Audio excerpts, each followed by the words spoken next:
হয়, এটা কথা আপোনালোকক জনাই থওঁ। একচুৱেলি GI টেকৰ কাৰণে আমাৰ অসমত নাবাৰ্ডৰ উদ্যোগত নাবাৰ্ড আৰ অফিচৰ লগত 6টা বিষয়ৰ ওপৰত টোটেল 8টাৰ ওপৰত এপ্লাই কৰা হৈছিলে। ইতিমধ্যে 2টাই পাই গৈছে, মাজুলী মাৰ্কছ আৰু মেনুস্ক্ৰিপ্টে পালে, আৰু শেহতীয়াভাৱে আমাৰ 6টাই GI লাভ কৰিবলৈ সক্ষম হৈছে। তাৰ ভিতৰতে আছাম হেণ্ডলুম মিচিং প্ৰডাক্টত আমি ইনষ্টিটিউট অফ হেণ্ডিক্ৰাফ্ট ডেভেলপমেণ্টে এপ্লাই কৰিছিলোঁ, আৰু ইতিমধ্যে আমাৰ মিচিং হেণ্ডলুম প্ৰডাক্টে GI টেগ লাভ কৰিবলৈ সক্ষম হৈছে। আৰু তাৰ লগতে আমাৰ গোলাঘাট জিলাৰ অন্যতম স্বেচ্ছাসেৱী সংগঠন গামচি সংঘয়ো আছাম পাটনি মেটেকা ক্ৰাফ্টৰ ওপৰত এপ্লাই কৰিছিলে নাবাৰ্ডৰ উদ্যোগত, আৰু তেওঁলোকেও আজি GI টেগ পাইছে। ঠিক তেনেকৈ আচাৰ গান্ধীৰ পটাৰী কাপ, সৰ্থেবাৰী কাঁহ পিতল কাপ, নলবাৰী জাপি কাপ আৰু অসমৰ ঢোলেও আপোনাৰ GI টেগ লাভ কৰিবলৈ সক্ষম হৈছে। এই ক্ষেত্ৰত ইয়াৰ আগতে আপুনি গামোচাৰ ক্ষেত্ৰত আপুনি বিশেষ ভূমিকা লৈছিলে। হয়, মই একচুৱেলি গামোচা GI টেগৰ কাৰণে প্ৰথম আবেদনকাৰী আমিয়ে আছিলোঁ। আমি সেই 2017 চনতে আমি এপ্লাই কৰিছিলোঁ, আৰু 6 বছৰ ধৰি হিয়াৰিং চলিছিলে। কিন্তু 6 বছৰৰ শেষত আমাৰ যিখন এপ্লিকেশ্যন আছিলে, আমি ডাইৰেক্টৰ অফ হেণ্ডলুম টেক্সটাইলক আমি দি দিবলৈ বাধ্য হৈছিলোঁ। আৰু তাৰপিছত আমি গামোচাৰ GI অথৰিটিত আমি এতিয়া ইনস্পেকশ্যন বডি মেম্বাৰ হৈ আছোঁ। অৱশ্যে সেই ক্ষেত্ৰত সেই বছৰত আমাক সহায় কৰিছিলে আছাম এগ্ৰিকালচাৰ ইউনিভাৰ্চিটিয়ে সহায় কৰিছিলে, ফেচিলিটেটৰো আছিলে।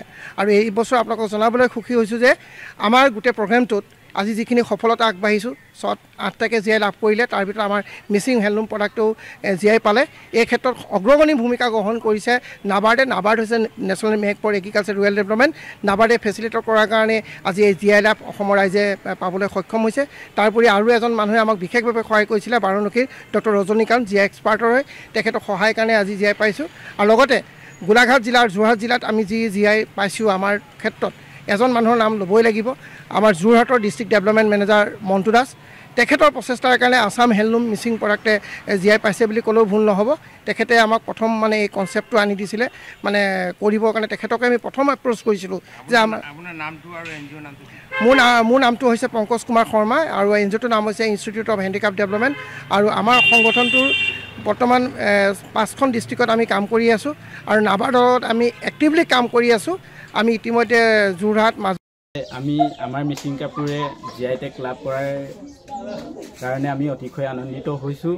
এই ক্ষেত্ৰত আমাৰ এনজিঅ' হস্তশিল্প উন্নয়ন প্ৰতিষ্ঠান আৰু ভাৰত চৰকাৰৰ নাবাৰ্ডক আমি ধন্যবাদ কৃতজ্ঞতা জ্ঞাপন কৰিছোঁ।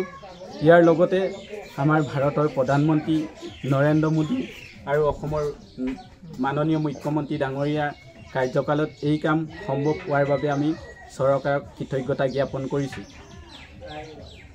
তোমালোকৰ ইয়াত এই কাপোৰক এনেই ইমান দিনে যিখিনি কাপোৰ বনাই আছিলা, তোমালোকে নিজে এই অঞ্চলতে বনাইছিলা।